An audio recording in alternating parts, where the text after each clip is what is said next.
সম্মানিত উপস্থিতি, আল্লাহ পাক রব্বুল আলামিন বিশ্বনবী মুহাম্মদুর রাসূলুল্লাহ সাল্লাল্লাহু আলাইহি ওয়াসাল্লামকে আমাদের নেতা, আমাদের আইডল বানিয়ে পাঠিয়েছেন। আর আমাদের নেতাও কেমন নেতা? আমাদের নেতা এমন নেতা যে নেতা উম্মত ছাড়া জান্নাতে যাইতে রাজি নয়।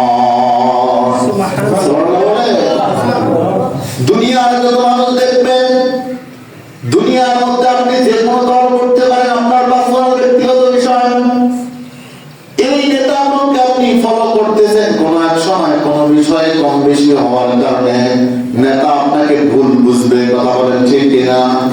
নেতা আপনাকে দলে টেনে নেবে না। অথচ মুহাম্মদুর রাসূলুল্লাহ, আপনি সারা জীবন নবীকে গালি দিলেন, নবীকে দেখতে পারলেন না, নবীকে ভালোবাসলেন না। অথচ আমার আপনার নবী এমন নবী, নবীকে ভালো না বাসলেও নবী কিয়ামতের দিবসে মুসিবতের সময় সিজদায় পড়ে আপনার আমার জন্য কান্নাকাটি করবে। এমন মায়ার নবী আমাদের নেতা। আল্লাহু আকবার বলেন। আমরা নবীকে চিনতে পারি, আমরা নবীকে চিনতে পারি নাই। মাঝে মাঝে তো বয়ানে বলি, আপনার আমার মাকে যদি কেউ গালি দেয়, আমরা প্রতিবাদ করি। বাবাকে কেউ গালি দিলে ঘর থেকে লাঠি নিয়ে বের হয়। কথা বলেন ঠিক কিনা? যদি কারোর সঙ্গে সম্পর্ক খারাপ হয়ে যায়, দলে দলে বিভক্ত হয়ে যায়, ভাগাভাগি হয়ে যায়, এক দল আরেক দলের সঙ্গে কথা বলে না। অথচ আমার আপনার নবী এমন, আমার আপনার নবীর জন্য কিন্তু আমাদের অন্তরগুলো বাঁধে না। অথচ সাহাবায়ে কেরাম, যে বিলাল রাদিয়াল্লাহু তাআলা আনহু আমার নবীর মসজিদের মুয়াজ্জিন ছিলেন, যে বিলালের চেহারা ছিল কালো, কিন্তু তার অন্তরের মধ্যে নবীর প্রেম আর ভালোবাসা ছিল। এই নবীর প্রেম আর ভালোবাসা কেমন ছিল যে নবীর জন্য পাগল পাড়া নবী ইমামতি করে দেখে সে মুয়াজ্জিনি করে আল্লাহু আকবার বলে। নবীর ইন্তেকালের পর বিলাল রাদিয়াল্লাহু তাআলা আনহু মসজিদে নববীতে আযান দেয় না। কারণ বিলাল বলে যে মদিনায় যে মসজিদে আমার নবী ইমামতি করে না, সেই মসজিদে আমি বিলালকে আমি মুয়াজ্জিনি করি। নবীর প্রেম আর ভালোবাসা সাহাবায়ে কেরামের ভিতরে কেমন ছিল? আপনার আমার ভিতরে কেমন? আপনার আমার ভিতরে নবীর সম্পর্কে ধারণা নাই বলতে চলে। শুধু নবী বলে কেমন নয়, নবীকে কেউ গালি দিলে সম্পর্ক খুঁজি মনে করি আমার ভাই হয়, ভাতিজা হয়। অথচ মুফাসসিরিন কেরামেরা কিতাবের ভিতরে রাখে, তুমি তোমার পরিবারের থেকেও বেশি যদি নবীকে ভালো না বাসো, তাহলে তোমার ঈমান পাকাপোক্ত কখনো হবে না। তাহলে নবীর প্রতি কতটুকু ভালোবাসা থাকা দরকার, ঠিক কি না বলেন? ঠিক। সম্মানিত উপস্থিতি, আমার মেন বক্তব্য এটা হয়, শুধু নবীর প্রতি ভালোবাসার একটু ধারণা দিয়ে যাচ্ছি। কারণ নবী আমার আপনার নবী, বিশ্ব নবী মুহাম্মদুর রাসূলুল্লাহ সাল্লাল্লাহু আলাইহি ওয়াসাল্লাম, যিনি আমার আপনার জন্য এখনো রওজার মধ্যে কান্নাকাটি করতেছেন, দুনিয়াতে থাকা অবস্থায় কেঁদেছেন, এখনো কাঁদেন, কিয়ামতেও কাঁদবেন। আমি আপনি সেই নবীর জন্য কি করলাম? সেই নবীর মহব্বতের জন্য কি করলাম? সেই নবীর ভালোবাসার জন্য কি করলাম? কিছুই করতে পারি নাই, কিছুই করতে পারি নাই। অথচ একজন ব্যক্তি হয়ে দুনিয়ার সমস্ত উম্মতি মুহাম্মাদের জন্য কান্নাকাটি করে, অথচ আমি আপনি ব্যক্তি একাই হয়ে নবীর জন্য মহব্বত করতে পারি না। ঠিক না? নবীর ভালোবাসা এটা অন্তরে লালন করতে হয়। শুধু মুখে বললে হয় না যে আমি নবীকে ভালোবাসি। এতদূর বললে কি জান্নাতে যাওয়া সম্ভব? কথা বলেন, জান্নাতে যাওয়া সম্ভব? কখনোই সম্ভব নয়। শুধু মুখে বলি আমরা রাসূলকে ভালোবাসি, কিন্তু অন্তরের মধ্যে রাসূলের ভালোবাসা নাই। এই ভালোবাসা দিয়ে কি জান্নাতে যাওয়া সম্ভব? সম্মানিত উপস্থিতি, আল্লাহ পাক রব্বুল আলামিন এই ব্যাপারে দলিল কোরআনুল কারীমের মধ্যে দিয়েছেন, কুল ইন কুনতুম তুহিব্বুনাল্লাহা ফাত্তাবিউনি ইউহিব্বুকুমুল্লাহু ওয়া ইয়াগফির লাকুম যুনুবাকুম ওয়াল্লাহু গফুরুর রহিম। আল্লাহ পাক রব্বুল আলামিন বলেন,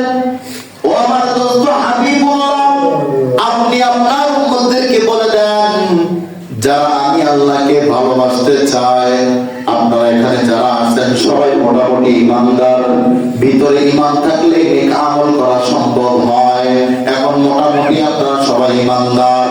আল্লাহ পাক রব্বুল আলামিন কোরআনুল কারীমে নবীজিকে বলতেছে, রাসূলুল্লাহ পয়গম্বর আপনি আপনার উম্মতদেরকে জানায় দেন, যারা আমি আল্লাহকে ভালোবাসতে চাই তারা যেন অবশ্যই অবশ্যই আপনি নবীকে মহব্বত অনুসরণ করে।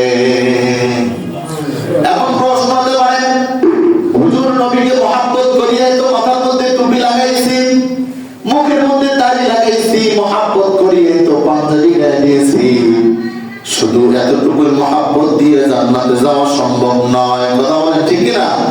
এতটুকু মহব্বত দিয়ে শুধু জান্নাতে যাওয়া সম্ভব নয়। জান্নাতে যেতে হলে পুঙ্খানুপুঙ্খানুভাবে রাসূল সাল্লাল্লাহু আলাইহি ওয়াসাল্লামের সুন্নাত তরিকায় চলতে হবে। কথা বলেন ঠিক না? যে কাজ করলে আমার রাসূলুল্লাহ আমার আপনার নবীজি বাজার হয়ে যাবে, সেই কাজ কখনো করা যাবে না। রাসূলুল্লাহ সাল্লাল্লাহু আলাইহি ওয়াসাল্লাম যে কাজ করার কারণে খুশি হবে সেই কাজ ছাড়া হবে না। কি বুঝাতে পারছি কথা? যেটা করলে আমার আপনার নবী বাজার হয়ে যায় সেটা করা যাবে না, যে কাজ করলে আমার আপনার রাসূল খুশি হয়ে যায় সে কাজ করা যাবে না। ইনশাআল্লাহ যাবে। সম্মানিত উপস্থিতি, তাহলে নবী আপনার আমার কলিজার টুকরা, বলেন ইনশাআল্লাহ। ইনশাআল্লাহ নবীর জন্য জীবন দিবেন ইনশাআল্লাহ। রাজি আছেন তো?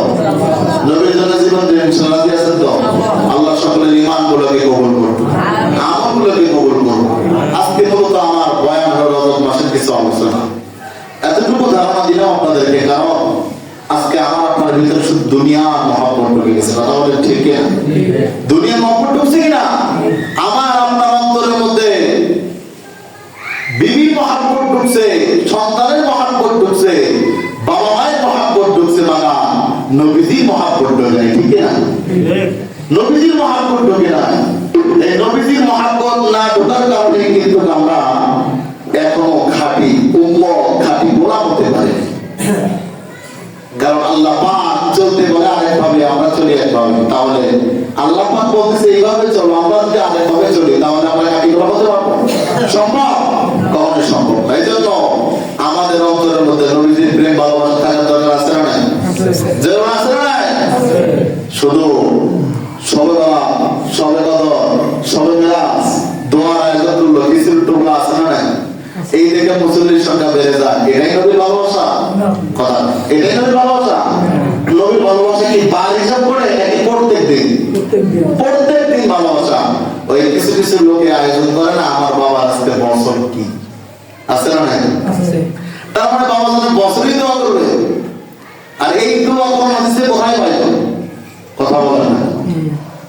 তার মানে বোঝা গেল সন্তানের ব্যস্ত তো, নামাজও পড়তে পারে না, দোয়া করতে পারে না। এই জন্য বছরের সময় হুজুর নিয়ে, ছাত্র নিয়ে একদিনই দোয়া করতেছে, এক বছর দোয়া একদিন হয়। কথা বলেন ঠিক কিনা? এমন দিনের মধ্যে জাহিলিয়াতি অর্জন করার দরকার নাই। কারণ বাবার জন্য ভালোবাসা 24 ঘন্টা। ঠিক কিনা? বাবা ইন্তেকাল করেছে, ভালোবাসা কয় ঘন্টা? জোরে কন না কেন? জলে কয় ঘন্টা? বেঁচে থাকলে কয় ঘন্টা? জোরে কন, কয় ঘন্টা? বেঁচে আছে এই জন্য 24 ঘন্টা। মরে থাকলে বলে না 24 ঘন্টা। মরে থাকলে বলে বছরে একদিন। এমন নাকি? আল্লাহ মাফ করবে, আমি বলেন বেঁচে থাকলেও 24 ঘন্টা, মরে গেল। কারণ বাবার প্রতি ভালোবাসা কমে গেলে এটা কেমন হয়ে যাবে? কারণ আপনিও মরবেন, আপনি ইন্তেকালের পরও কিন্তু আপনার সন্তানও আপনাকে মরে যাবে। ঠিক না? ভাই আপনি বছরে একদিন করেছিলেন, আপনার সন্তান 5 বছর একদিন করবে। 5 বছর তো সময় পাইনি, হুজুর বিরিয়ানির আয়োজন করছি, খেয়ে নেন, একটু দোয়া করে দিয়ে যান। কথা বলেন না? বাস্তব কিনা বলেন? সম্মানিত উপস্থিতি, যে কথাগুলো বলতেছি বাস্তব কথা বলতেছি। কারণ মানুষ মানুষকে দুনিয়ায় থাকা অবস্থায় তো ভুলে যায়, আড়াল হয়ে গেলে ভুলে যায়। কথা বলেন না কেন? ইন্তেকাল করার পরে বলাটা কিন্তু স্বাভাবিক, অস্বাভাবিকের কিছু নয়। কিন্তু মানুষের প্রতি দোয়া করতে কখনো ভুলবেন না। নবী সাল্লাল্লাহু আলাইহি ওয়াসাল্লাম হাদিসের মধ্যে বলেন, কোন মানুষ জীবিত মানুষ যদি মৃত্যু ব্যক্তির জন্য দোয়া করে, সারাক্ষণ মুনাজাতের মধ্যে দোয়া করে, আল্লাহ পাক রব্বুল আলামিন আগে তার বংশ বুনিয়াদ তার নিজস্ব লোকগুলোকে মাফ করে দিয়ে তারপরে তার দোয়াগুলো কবুল করে। দোয়া করতে কখনো কি ক্ষমতা করবেন না, দোয়া সবসময় করবেন। কথা বুঝতে পারতেছি? এবার আসেন আমি রজব মাসের কিছু আলোচনা করবো ইনশাআল্লাহ। রজব মাস একটি অত্যন্ত দামি মাস, 5 থেকে 7 মিনিট আলোচনা করবো। আরেক জুমা হয়তো রজব মাসের শেষ জুমা। আসলে এই রজব মাসটা হলো আল্লাহ পাকের মাস, মহব্বতে বরকার মাস। জলে বলেন, প্রশ্ন হতে পারে হুজুর বাকি মাসগুলো কার? বাকি মাসগুলো আল্লাহ, কিন্তু স্পেশালি আল্লাহ নিজেই ঘোষণা দিয়ে বলতেছে যে মাসটা চলতেছে এটা আমার মাস। সুবহানাল্লাহ বলতে পারলেন না? এই মাসটা কার মাস? আল্লাহ পাকের মাস। নবী সাল্লাল্লাহু আলাইহি ওয়াসাল্লাম বলেন এই মাসে তোমরা বীজ রোপণ করো, শাবান মাসে গিয়া নিরানি দাও যেটাকে বলে নাকি, এরপরে রমাদান মাসে গিয়ে সেগুলো তোলো। এখন থেকে আমলের পরিচর্যা। রজব মাস আল্লাহর মাস, শাবান মাস নবীজির মাস, আর রমাদান মাস হলো উম্মতের মাস। সুবহানাল্লাহ বলেন। রমাদান মাস কার মাস? উম্মতি মুহাম্মাদীদের মাস। আল্লাহু আকবার বলেন।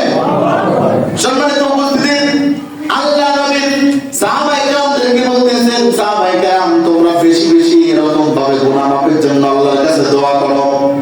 যেমনি ভাবে তোমাদের কাপড়ের মধ্যে ময়লা লেগে গেলে তোমাদের স্ত্রীরা কাপড়গুলো ধুতে পড়ে, এরকম কাপড় থেকে ময়লাগুলোকে সরায় দেয়, কাপড়টাকে নতুনের মতো করে ফেলে, ঠিক তেমনি ভাবে তুমি আল্লাহর কাছে দোয়া করো আর নিজের জীবনের গুনাহ খাতার কাছে আল্লাহ তাআলার কাছে নিজের নত হও, মাফ চাও, যাতে করে তোমার জীবনের গুনাহগুলো আল্লাহ মাফ করে দেয়। যারা বলা যাবে সুবহানাল্লাহ। সম্মানিত উপস্থিতি, কারণ আল্লাহ নবী সাল্লাল্লাহু আলাইহি ওয়াসাল্লাম কোন কথা বলতেন, সাহাবায়ে কেরাম সেই কথাগুলোকে নোট করে নিত, আমল করার চেষ্টা করত, তারা আমলের জন্য পাগল পারা হয়ে যাইতেন। আর আমরা এই নিয়ত আল্লাহ তাআলার কাছে করব, আল্লাহ এমন হায়াত আমাদেরকে দেন রমাদান মাসে রোজা রাখা অবস্থা পর্যন্ত যেন আমরা জীবিত থাকতে পারি। রমাদান মাসে রোজা রাখা অবস্থা মরে, কিন্তু রমাদান যেন আমরা পাই, আর রমাদান যেন আমরা পেয়েই যাই। আল্লাহ বলতে পারবেন না? আর এমন নিয়ত করবেন না গত বছর তো 16টা রাখছিলাম রোজা, এবছর রাখবো 12টা, তাহলে নিয়ত দেখবেন 6টা। এমন নিয়ত করা যাবে নাকি? এমন নিয়ত করবেন গত বছর 15টা রেখেছিলাম অর্ধেক, এবার পুরোটা রাখবো ইনশাআল্লাহ। বলে একটা রোজার বিনিময় কি হতে পারে? একটা রোজা না রাখা ইচ্ছাকৃত ছেড়ে দিলে এর কাফা একটা কাফার 60টা দিতে হয়। কয়টা বলেন? তাও কয়টা? 30 দিয়ে 60 গুণ দিয়ে দেখেন কতগুলো হতে পারে? 1800 নাকি 1800 দিন। তাহলে চিন্তা করা যায়, তাও রমাদান মাসে 30 দিনের মতো হবে না, ঠিক না? রমাদান মাসের দিনগুলোর মতো হবে না। রমাদান মাসের এক একটা দিন অনেক গুরুত্বপূর্ণ দিন, অনেক গুরুত্বপূর্ণ দিন। এই রমাদান মাস আমাদের মাস থেকে চলে যাবে, সেটা কখনো হতে পারে না। সম্মানিত উপস্থিতি, আল্লাহ রাসূল সাল্লাল্লাহু আলাইহি ওয়াসাল্লাম মেম্বারের প্রথম সিঁড়িতে পা রাখলেন আর আমিন বললেন, দ্বিতীয় সিঁড়িতে পা রাখলেন আমিন বললেন, তৃতীয় সিঁড়িতে পা রাখলেন আমিন বললেন। সাহাবায়ে কেরাম জিজ্ঞাসা করলো, ইয়া রাসূলুল্লাহ, ইয়া হাবিবাল্লাহ, আপনি মেম্বার 3টা সিঁড়িতে উঠলেন, প্রথম সিঁড়িতে আমিন বললেন, দ্বিতীয় সিঁড়িতে আমিন বললেন, তৃতীয় সিঁড়িতে গিয়েও আমিন বললেন, কারণ কি জানতে চাই? আল্লাহর নবী ডাক দিয়ে বলে, সাহাবায়ে কেরাম আমি যখন প্রথম সিঁড়িতে পা দিলাম, ফেরেশতা আমার কাছে জিবরিল আমিন এসেছিল আর বলতেছিল, নবী গো, আপনার নাম রাসূল শোনার পরে যারা দরুদ পড়বে না, সাল্লাল্লাহু আলাইহি ওয়াসাল্লাম পড়বে না, তারা ধ্বংস হয়ে যায়। আমি আমিন বলছি, ফেরেশতারা আমিন বলছে, আপনারা আমিন বলেন। জোরে বলেন আমিন। যারা নবীর নাম শোনার পরে দরুদ পড়বে না, ধ্বংস হয়ে যায়। প্রথম নাম্বার সিঁড়িতে পা রাখার পরে এমন কথা বলার পরে আমিন বলেছি। সাহাবায়ে কেরাম বললেন, দ্বিতীয় যখন সিঁড়িতে পা রাখলেন তখন কেন আমিন বললেন? তখন এই জন্য আমিন বলেছি, যারা রমাদান মাস পাওয়ার পরে নিজের জীবনের গুনাহ মাফ করতে পারলো না, জিবরিল আমিন বলল, তারা ধ্বংস হয়ে যায়। জিবরিল আমিন আমিন বলেছে, আমি রাসূল পয়গম্বর সাল্লাল্লাহু আলাইহি ওয়াসাল্লাম আমিন বলেছি। তৃতীয় নাম্বার সিঁড়িতে যখন পা রাখতে গিয়ে আমি আমিন বললাম, এই জন্য আমিন বলেছি, যারা মা বাবা পাওয়ার পরে জান্নাত কামাই করতে পারলো না, তারা ধ্বংস হয়ে যায়। জিবরিল আমিন আমিন বলেছে, আমি আমিন বলেছি। শিক্ষার বিষয় আছে না বলেন আছে না নাই? নবীজির নাম শোনার পরে দৌড় না পড়ে ধ্বংস হয়ে যান। এরপরে রমাদান মাস পাওয়ার পরে নিজের জীবনের গুনাহ মাফ না করাইতে পারলে সে ধ্বংস হয়ে যায়। এরপরে মা বাবা থাকা অবস্থায় জান্নাত কামাই না করতে পারলে ধ্বংস হয়ে যায়। চিন্তা করা যায় কথাটা কত গুরুত্বপূর্ণ কথা। রমাদান মাসকে আমরা হেলায় দুলায় কাটিয়ে দেই, পর্দার আড়ালে গিয়ে নাস্তা পানি করি, আছে না? এমন করা যাবে না, এটা মুসলমানের পরিচয় হতে পারে না। আমরা তো জানতাম পর্দার মহিলা মানুষ করতো, রমাদান মাসে কেমন জানি কিছু কিছু পুরুষও পর্দা করে, কথা বলে না, এটা ভদ্র পুরুষের কাজ হতে পারে না। পর্দার দায়িত্ব আমরা ওইভাবে নেই নাই, পর্দার দায়িত্ব আল্লাহ স্বয়ং মহিলাদের উপর চাপাই দিয়েছে। তাহলে বোঝা গেল পর্দা চুপ চুপ করে ভাটা ধরাবেন সেটা আমরা দেখবেন, এটা হতে পারে। আল্লাহ সব জায়গায় আসে নাই বলেন, জোরে বলেন আসে নাই? মুসলমানের আওয়াজ বলেন আসে নাই? ভিতরে ঈমান একই আছে তো? তাহলে রমাদান মাস 30টা রোজা রাখবেন তো ইনশাআল্লাহ। শুধু তাই নয়, ইচ্ছা কিন্তু একটা ছেড়ে দিলে কাজা একটা আদায় করে রাখবে, এরপরে আপনারা 60টা রোজা, এর মধ্যে 60টা রাখতে কিন্তু আবার একটা শেষ করে দেবেন, আবার 60টা। আপনি কি বলবেন লাগাতার 60টা? তাহলে যারা রমাদান মাস এই গ্রামের মানুষ আবার 70% রোজা রাখে না। আমি কি এই গ্রামের বাইরে নাকি বলেন না? এই গ্রামের একজন না, 5টি বছর হয় আপনাদের মধ্যে আছে, আলহামদুলিল্লাহ। সব তো জানি বাবা, সব তো জানি ভাই। ওই দিন আমরা দেখতে চাই না, রোজার মাস পাওয়ার পরে নিজের জীবনের গুনাহ মাফ করতে চাই ইনশাআল্লাহ বলেন, আমিন বলেন। এখন থেকে রোজা রাখার প্রস্তুতি করেন, মাঝে মাঝে ইচ্ছাকৃত রোজা রাখেন, এখন থেকে রোজা রাখেন, রোজা রাখার অভ্যাস গুলো করেন। রমাদান মাসে রোজা রাখতে গিয়ে যদি মরে যান আলহামদুলিল্লাহ, এর থেকে দামি আর কি হতে পারে? কথা বললেন না কেন? রোজা রাখা অবস্থায় মৃত্যুবরণ করলে এর থেকে দামি আর কি হতে পারে? মাফি করতেই হবে, দুনিয়াতেও থাকার জন্য আসে নাই। আপনি মরার চিন্তা করতেছেন, রোজা রাখতে পারি না, গলা শুকে যায়, পেট ব্যথা করে, ক্ষুধা লাগে, এগুলো কি ওজন হলো? এটা অজুহাত হলো? এটা কখনো অজুহাত মুসলমানের হতে পারে না। মুসলমান তো ইসলাম কায়েম করতে গিয়ে নিজের জীবনে রক্তটুকু বিলিয়ে দিবে, কথা বলে ঠিক কিনা?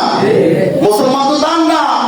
আর একটু ক্ষুধা লাগে, আবার হুজুর রোজা রাখতে পারি, জীবনে রোজা রাখি নাই, ক্ষুধা লাগে, দুইটার দিকে একটা রোজা করছি, দুইটার দিকে বলে একটা রোজা করছি। চিন্তা করা যায়? এমন করা যাবে নাকি বলেন? এখন থেকে প্রস্তুতি নেন রোজার জন্য। আর মাঝে মাঝে বাড়ির বিবি যদি রোজা না রাখে, তাকে এখন থেকে নিজের থেকে শুরু করে অভ্যাস করা, রোজা রাখতেই হবে। রোজা একটি ফরজ ইবাদত, কি বলেন ঠিক কিনা? ইসলামের খুঁটি কয়টি? জোরে বলেন। সেখানে রমাদান মাসে রোজার কথা আছে না? আছে না নাই? তাহলে খুঁটি যদি ঠিক না থাকে তাহলে কেমনে জানতে হবে? ঘরের খুঁটি একটা না থাকলে দেখেন তো বাতাস আসলে ঘরে থাকতে পারেন কিনা? তাহলে আপনি জান্নাতে যাবেন শুধু মুখে বললেই হবে না, আমল দিয়ে দেখা দিতে হবে, কথা বলেন ঠিক কিনা? শুধু ঈমান দিয়ে জান্নাতে যাওয়া সম্ভব না। কিয়ামতের দিবসে যখন আল্লাহ তাআলা জান্নাত দিয়ে দিবে সবাইকে, যারা জান্নাত তাদেরকে জান্নাত দিয়ে দিবে, কেউ বড় জান্নাত, কেউ ছোট জান্নাত। যারা বড় জান্নাত পাবে, যে ঈমান এবং আমলের অনেক বেশি ছিল পরিমাণ, এজন্য বড় জান্নাত। যে নিম্ন রিয়াজুল জান্নাত পাবে, তাকে থেকে আফসোস হবে, আরে আমার ঈমান তো ঠিকই ছিল, আর একটু বেশি নেক আমল করলে এর থেকে বড়টা হবে। সুবহানাল্লাহ না? দিনে 500 টাকা কামাই করেন, কোন জায়গায় 700 টাকা আছে সেখানে চলে যান, অথচ বড় জান্নাত আশা করা যায় না। নবী সাল্লাল্লাহু আলাইহি ওয়াসাল্লাম বলেছেন, তোমরা সকাল সন্ধ্যায় জান্নাতের জন্য দোয়া করো। সুবহানাল্লাহ বলেন। জান্নাত পাওয়ার জন্য দোয়া করো, জাহান্নাম থেকে বাঁচার জন্য দোয়া করো, নিজের হিসাব মাপের জন্য আল্লাহর কাছে দোয়া করো। তোমরা যে দোয়া করবে আল্লাহ পাক রব্বুল আলামিন যদি ইসলামী শরিয়া হয় সঙ্গে সঙ্গে কবুল করবেন। দিদিকে আল্লাহ পাক কবুল করবেন। অটো চালাচ্ছেন, রিক্সা চালাচ্ছেন, মনের মধ্যে তামান্না নেন মক্কা মদিনা যেন না দেখে, মউত না দেয়, আল্লাহ পাক একদিন পূরণ করবে, কবর সব ঘুমের ঘরে পূরণ করবে। সুবহানাল্লাহ বলতে পারবেন না? তো নিয়ত হলো সিনেমা দেখা, নিয়ত হলো বিবিকে নিয়ে পার্কে ঘোরা, পারলে বড় বিয়ে করে ভাবি নিয়ে যাওয়া, এগুলো নিয়ত। আল্লাহ মাফ করুন, নাউযুবিল্লাহ জোরে বলেন। নিয়ত সহি করেন, বরকত দিবেন কে? ইসলামিক শরিয়া নিয়তগুলো পড়েন। আল্লাহ মরার আগে যেন আমি একটা ভালো কাজ করে যেতে পারি। কেমন কাজ? বলে যে কাজটা আমাকে জান্নাত পর্যন্ত পৌঁছায় দিবে। সুবহানাল্লাহ বলেন না? এমন নিয়তগুলো করেন না। সম্মানিত উপস্থিতি, তাহলে যে কথা বলতেছিলাম, রমাদান মাস পাওয়ার পরে যে ব্যক্তি নিজের জীবনের গুনাহ মাফ করাইতে পারবে না, নবীজি বলেছেন, ফেরেশতাও বলেছেন, সে ধ্বংস হয়ে যান।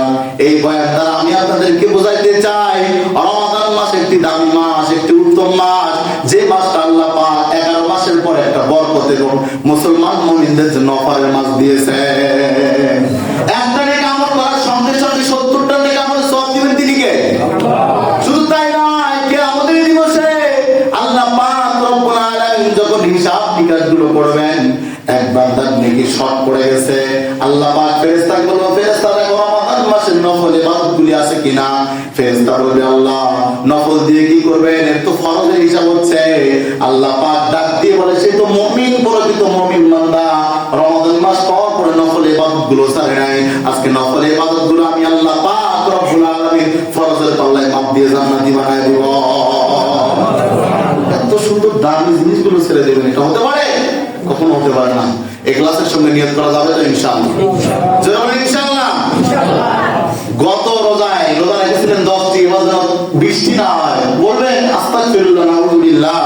গত বছর পূর্ণাঙ্গ একটি মাস রোজা রাখতে পারি না, আল্লাহ চায় তো প্রত্যেক দিনই রোজা রাখবেন ইনশাআল্লাহ। জামাতে তারাবি করব, পরিবার নিয়ে ইফতার করব, সেহরি খাবো, জামাতের সঙ্গে নামাজগুলো আদায় করব, এই নিয়ত করা হবে না ইনশাআল্লাহ। আর বেশি বেশি দান সাদাকা করব। রমাদান মাস যত গুনাহ আছে আল্লাহ হায়াত দাও, ওই পরিমাণে হায়াত দাও। হায়াত দাও করে রমাদান মাস পর পরে ঈমান আমল মজবুত করবার পরে যেন আমার মওত হয়। আমিন কোন? রমাদান মাস যারা প্রকৃত মুমিন আর আল্লাহ পাককে ভয় করে, এরা পানির নিচে ডুব দেওয়ার পরেও পানি খায় না, কারণ তার ভয় আল্লাহ পাকে। ঠিক না? ঝর্ণার পানিতে গোসল করতে ঝিরঝির করে পানি পড়তেছে, মুখ পর্যন্ত যায়, মুখের মধ্যে নেয়, আশপাশে দেখে কেউ নাই, কিন্তু পানিটা খাবো কেমনে? আমি তো রোজা আছি, আসলে না? চিন্তা করা যায় রমাদান মাস মুমিনের অন্তরে কি পরিমাণে তাকওয়া দিয়ে দিচ্ছে। আর এই রমাদান মাস থেকে 11 মাসের শিক্ষা, কি বলেন ঠিক না? এই রমাদান মাসে যদি আপনি পদ্মারা লেগে 4 বিড়ি সিগারেট খায় বার করেন, তাহলে বাকি 11 মাস কি হবে? কথা বলেন না কেন? আর বাড়ির মুরব্বিরা যদি রোজা না রাখে, আল্লাহর কসম ওই পরিবারের সন্তান রোজা রাখা এটা আহমকে ব্যাখ্যা দেবে। কথা বলেন ঠিক না? আপনি সন্তানদেরকে উঠায় উঠায় সাহায্য খাওয়াবেন, সঙ্গে যতটুকু পার রোজা রাখার অভ্যাস করুন। আর আপনি যদি বলেন না সন্তানের চেহারাটা খারাপ হয়ে যাবে, রোজা রাখার দরকার নাই, আমার ছেলেটাও স্কুলে যাবে, আহারে কালকে যদি তোমার মনে হয়, মনে রাখবা তোমার সন্তান এখন হবে কোনো বছরই আর রোজা রাখবো না, ঠিক কিনা? কারণ সন্তান এইভাবে তো শিক্ষা করে আসলো, এইভাবে তো শিক্ষা হয়ে গেল। সন্তানদেরকে মানুষের মতো মানুষ বানানোর দায়িত্ব আছে না? আপনাদের বলেন, নিজেও রোজা রাখবেন, বিবিকে রোজা রাখার তাগিদ দিবেন, সন্তানদেরকে রোজা রাখার তাগিদ দিবেন। তাহলে এমনও হতে পারে আপনার রোজা আল্লাহ দরবারে কবুল হয় নাই, কিন্তু আপনার বিবিটা কবুল হয়েছে, সন্তানেরটা কবুল হয়েছে, এই উচিত আল্লাহ পাক আপনার রোজাটা কবুল করবে। সুবহানাল্লাহ। আল্লাহ পাক তো ওসিলা খোঁজেন, ঠিক না? আল্লাহ পাক কি খোঁজে বলেন? জোরে বলেন, জোরে বলেন, কি খোঁজে? ওসিলা খোঁজে। এমন কিছু ওসিলা আমি আল্লাহর কাছে দেখাও যে ওসিলা দিয়ে তুমি জান্নাত কামাই করতে পারো। সুবহানাল্লাহ বলেন। আরেকটি আমলের কথা বলে শেষ করে দিব। যেহেতু সামনে আমাদের অত্যন্ত দামি একটি মাস, একটা আমল বলতেছি, সে আমলটি হলো মেসওয়াকের আমল করবে। সুবহানাল্লাহ বলেন। নবীজি বলেন, কোন মুমিন বান্দা যদি এরকম মিসওয়াক করার পর 1 ওয়াক্ত নামাজ আদায় করে, তার আমল নামায় 70 ওয়াক্ত নামাজ পড়তে হয়। সুবহানাল্লাহ বলেন। হাদিসের মধ্যে বলেন, মান কালা লা ইলাহা ইল্লাল্লাহ ফাদাখালাল জান্নাহ। সুবহানাল্লাহ বলেন। যে ব্যক্তি মরণের সময় কালেমা জবান দিয়ে বের হয়ে যায়, সে ব্যক্তি জান্নাতি। আর এরকম মিসওয়াক যে ব্যক্তি করবে, সে ব্যক্তি মরণের সময় জবান দিয়ে কালেমা বের হয়। সুবহানাল্লাহ বলেন। ব্যক্তি করবে, তার কি মনে রাখ দিয়ে জবান দিয়ে কালেমা নসিব হবে। আর নবী সাল্লাল্লাহু আলাইহি ওয়াসাল্লাম বলেছেন, জান্নাতি ব্যক্তির মৃত্যুর আগে 6টি আলামত। একটি আলামত হলো মরণের আগ দিয়ে কালেমা নসিব হবে। যারা বলেন সুবহানাল্লাহ। তাহলে এত বড় একটা আমল আমরা ছেড়ে দিব। হ্যাঁ, আপনি ব্রাশ করতে পারেন, সমস্যা নেই, রাতে ব্রাশ করেন, সকালে ব্রাশ করেন, কিন্তু মেসওয়াকটা পকেটে রাখেন, একটু একটু আল্লাহকে ওসিলা দেখান যে আমি সুন্নতের আমল করতেছি। শুধু তাই নয়, নবী সাল্লাল্লাহু আলাইহি ওয়াসাল্লাম বলেন, এই মেসওয়াক করা ব্যক্তি যদি ইন্তেকাল হয়ে যায়, এই জানাজায় যদি কোনো ব্যক্তি হাজির না হয়, 70,000 ফেরেশতা স্বয়ং হাজির হয়ে যায় জানাজায়। জোরে বলা যাবে সুবহানাল্লাহ।